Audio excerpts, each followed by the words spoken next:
आज से लगभग 4 अरब साल पहले हमारी धरती कुछ ऐसी दिखती थी। ना तो कोई जानवर, ना पेड़ पौधे, ना ही हवा पानी और ना ही कोई जीवन था तो बस चारों तरफ टॉक्सिक गैसेस, आग की लपटें और चारों तरफ बड़ी बड़ी चट्टान और कैमरामैन भी। धरती बस एक आग का गोला थी जो धीरे धीरे ठंडी हो रही थी। इस आग के गोले में समय समय पर मीटियोर्स और एस्ट्रॉइड्स की बारिश होती रहती थी और इन्हीं एस्ट्रॉइड्स में से एक में कैद था जीवन। इस एस्ट्रॉइड के पृथ्वी से टकराने के बाद पहला जीवन का बीज हमारी धरती पर गिरा। ये छोटे से माइक्रो ऑर्गेनिजम्स यानी माइक्रोब्स पहले तो यहाँ के विचित्र और हॉस्टाइल माहौल में एकदम घुलने और समझने लगे। तब तक पृथ्वी के माहौल में कोई ऑक्सीजन नहीं थी, बस कुछ गैसेस और मिनरल्स थे जो माइक्रोब्स के जिंदा रहने के लिए अनजान तौर पर मददगार साबित हुए। समय के साथ साथ पृथ्वी थोड़ी और ठंडी हुई और फिर धीरे धीरे यहाँ बारिश होना भी शुरू हो गई, जिसकी वजह से लेक्स, रिवर्स और ओशंस बने। इन ओशंस में ये माइक्रोब्स ने अपने आप को इवॉल्व करना शुरू कर दिया। कभी वो सिंपल सेल्स के रूप में डिवाइड हुए तो कभी नए फॉर्म में ग्रो हुए। धीरे धीरे ये माइक्रोब्स पहले सिंगल सेल और फिर कॉम्प्लेक्स मल्टीसेल्यूलर ऑर्गेनिजम्स में बढ़ने लगे।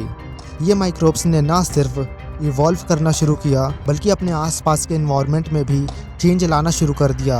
उन्होंने फोटोसिंथेसिस जैसी टेक्निक्स का इस्तेमाल किया जिससे ऑक्सीजन रिलीज हुई और धीरे धीरे एटमॉस्फेयर में भी बदलाव आने लगा। अब पृथ्वी का माहौल जीवन के लिए और भी कंडक्टिव बन गया था। समय बीतने के साथ साथ ये माइक्रो ऑर्गेनिजम्स नए फॉर्म में डेवलप होने लगे और कुछ नए प्राणी जैसे कि प्लांट्स और फिर एनिमल्स का अस्तित्व शुरू हुआ। इस एवोल्यूशन के प्रोसेस ने कई मिलियन सालों तक लगातार प्रोग्रेस किया और धीरे धीरे पृथ्वी एक वाइब्रेंट और जीने के लिए एक सही जगह बन गई। इस तरह शायद हमारा सफ़र एक अनजाने एस्ट्रॉयड के साथ शुरू हुआ और यहाँ पृथ्वी पर इवॉल्व होकर आज हमारा वजूद बना।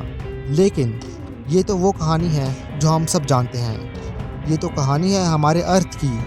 ये कहानी तो सिर्फ इतना बताती है कि धरती पर लाइफ कैसे एस्ट्रॉयड से आई, लेकिन सवाल ये आता है कि उन मीटियोर्स और एस्ट्रॉयड्स में जीवन कहाँ से आया? क्या धरती से पहले भी कहीं और जीवन था? आखिर जीवन की असली शुरुआत कहाँ से हुई थी? ये कहानी दुनिया के सबसे बड़े राज की है, एक ऐसे राज की जो हमेशा के लिए इंसानियत की सोच को बदल देगा। हम सब इस दुनिया में जीते हैं, लेकिन हम सब के बीच एक ऐसा रिश्ता है जो पता नहीं क्या कहलाता है।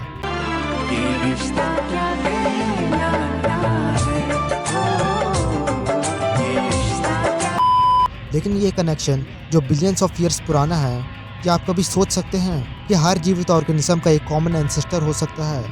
क्या एक सिंगल एंटिटी से पूरी पृथ्वी की ज़िंदगी या कहें पूरे यूनिवर्स की ज़िंदगी शुरू हुई थी? The last universal common ancestor एक ऐसा ऑर्गेनिज्म जिसका नाम ही एक एंशिएंट पजल है। लूका कोई सिंपल ऑर्गेनिज्म नहीं था।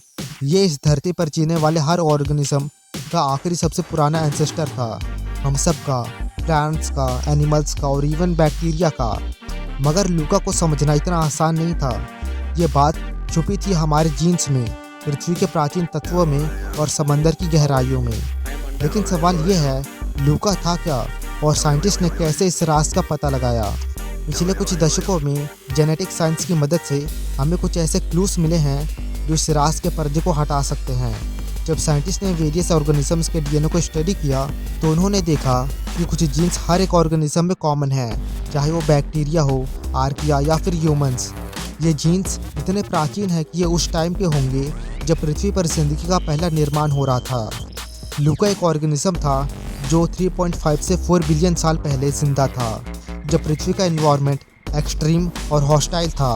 उस समय ऑक्सीजन बिल्कुल नहीं थी, लेकिन हाइड्रोथर्मल वेंट्स जो समंदर के तल में आग के झरने जैसे थे, वहाँ से लाइफ को ज़रूरी हीट और केमिकल से मिल रहे थे। लूका शायद इन्हीं वेंट्स के आसपास जीता था। जी हाँ, हमारी पृथ्वी पर या पृथ्वी जैसे किसी और ग्रह पर जहाँ लूका को ज़रूरी हीट और केमिकल्स मिल सके। लूका के पास एक सिंपल सेल स्ट्रक्चर था, लेकिन इसी के पास कुछ ऐसे जीन्स थे जो आज तक जिंदा हैं। ये वो जीन्स हैं जो हर जीवित ऑर्गेनिज्म में पाए जाते हैं, जैसे डीएनए रेप्लिकेशन का मैकेनिज्म, प्रोटीन सिंथेसिस के लिए राइबोसोम्स और एनर्जी प्रोसेस करने का तरीका। मगर दिमाग में एक सवाल खड़ा होता है कि साइंटिस्ट ने कैसे लूका को आइडेंटिफाई किया? ये इतना आसान नहीं था, क्योंकि लूका के कोई भी फॉसिल्स नहीं मिले हैं। लेकिन जेनेटिक स्टडीज़ ने हमें इसके बारे में डीपली सोचने का एक तरीका दिया है। जब साइंटिस्ट ने दुनिया भर के ऑर्गेनिजम्स के जीनोम्स को कंपेयर किया तो उन्होंने देखा कि कुछ एसेंशियल जीन्स हर एक जीव में कॉमन हैं। ये वही जीन्स थे जो बिलियंस ऑफ ईयर्स तक अनचेंज्ड रहे। सोचने वाली बात यह है कि हर इंसान, हर पेड़ पौधा, हर जीव का एक कॉमन ओरिजिन है। हम सब का रिश्ता बिलियंस ऑफ ईयर्स पुरानी ज़िंदगी से जुड़ा हुआ है। लूका एक रिमाइंडर है कि लाइफ एक इंटरकनेक्टेड वेब है जो एक पॉइंट से शुरू हुई थी। लेकिन क्या जैसा हम सोच रहे हैं वैसा है भी? क्या धरती पर जीवन का होना सिर्फ एक इत्तेफाक है?